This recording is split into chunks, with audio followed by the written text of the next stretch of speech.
Hello everybody, welcome back to High School Tutoring, and today we're going to be learning about free body diagrams. So free body diagrams are pretty much just like a visual example of what forces are being acted actively on an object depending on the scenario.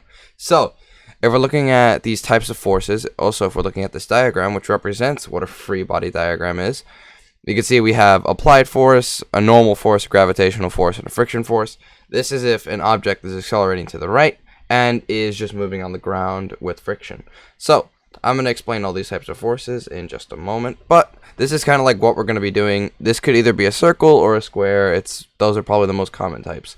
But now, if we're looking at the types of forces now, we have an applied force, which, if you can guess, is just with this example here, where the batter is giving the applied force of moving the ball with the bat.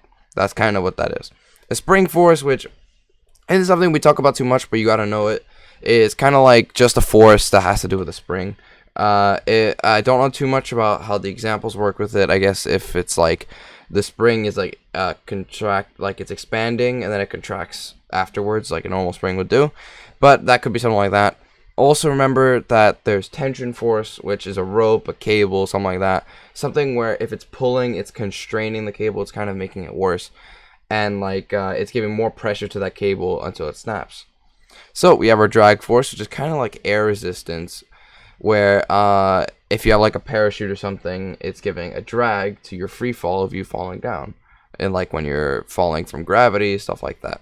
A frictional force is kind of like it's the rough surfaces of a ground causing heat, which slows down any applied force. So if like a car is moving, the frictional force from the tires to the ground causes heat, which will slow down the car slowly, or it will make the car not accelerate as much.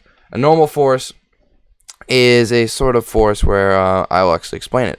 So let's say this object is on the ground like this, just directly on a flat ground. Ignore my terrible writing, but imagine that. So we have our gravitational force, which is always affecting any object, and then we have our normal force, which our normal force is the force from the ground onto the object.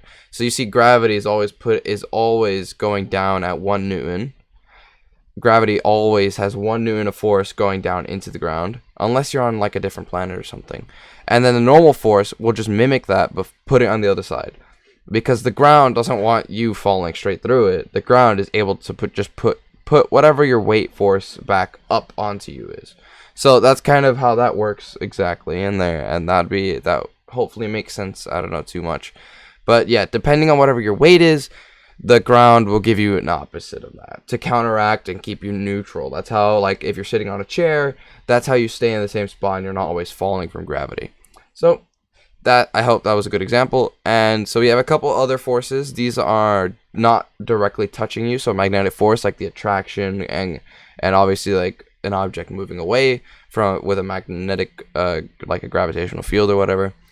That's not going to be used too much. Same with electric force in like our curriculum isn't crazy. And gravitational force, we always got to know it. It's always affecting any object. So let's look at some examples at making FDPs for our own. So a rightward force is applied to a dresser to accelerate it to the right across the bedroom floor. Ignore air resistance. So we're going to obviously see air resistance as our first kind of like key thing. And we want to ignore it. So that means we can just kind of cross this out. And that means we're not going to have a drag force.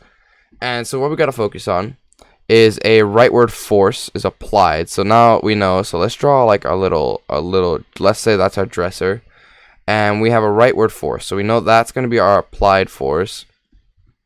So that'd be force applied. You'll write it with subscripts just like it is here.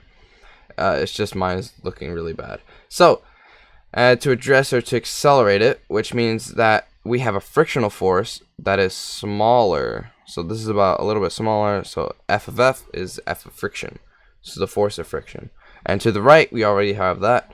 And across the bedroom floor. So that makes us know that there's a ground portion under this. So that means obviously this has gravity. And since it's on the ground, that means we have a normal force that's counteracting that. So there we go. That's our first problem. And this seems pretty simple. It's kind of like this example here, like exactly this example actually, pretty much. But yeah, that's kind of how you would draw it on your own.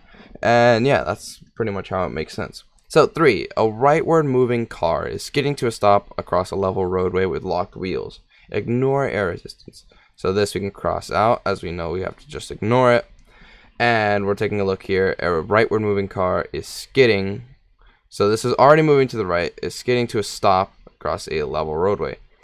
Locked wheels we don't really need to focus on too much, but that could give us a hint as to what we're looking for.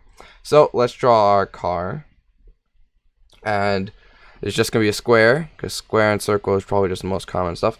So we don't actually have any applied force. It doesn't say that there's a force moving the car to the right. So the engine isn't pushing on it. Nothing is really doing anything. So, and if it's skidding to a stop, that just means that we have a frictional force. Because if we think about locked wheels, wheels are the only thing that hit the ground at any time. So that's how that works. And since obviously we're on a level roadway, which means that there's a gravity force, which is always acting. Since we're on the roadway, there's a normal force to go with it. So that's just how you do that one. And it's pretty simple. It's kind of like this one, just obviously like it's slowing down. It's kind of like this opposite with no force acting on it. So here's one that I want you guys to try on your own for a moment, and then I'll explain it. So I'm going to give you guys a minute just to think about this third problem that we have here.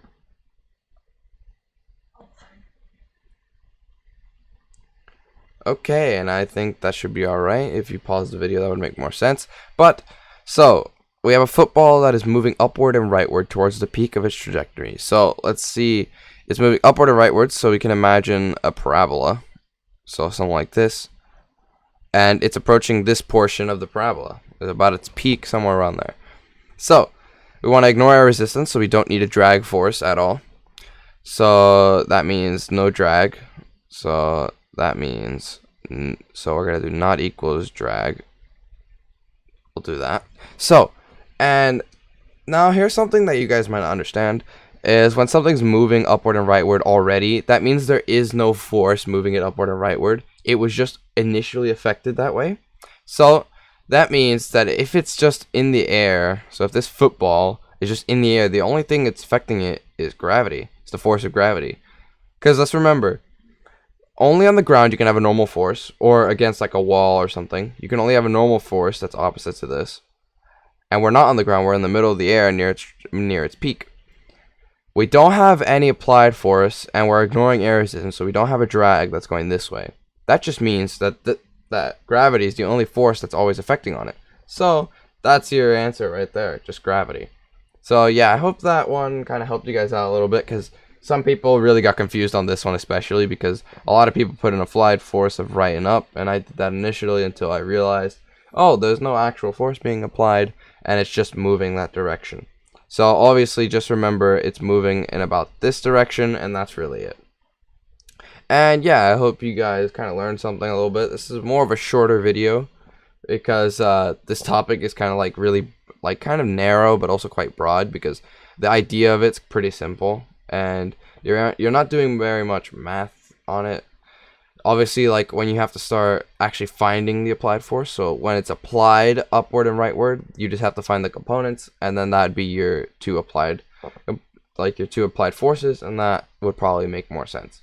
So yeah, I hope you guys enjoyed and learned something a little bit, and I'll see you guys in the next video. Bye bye.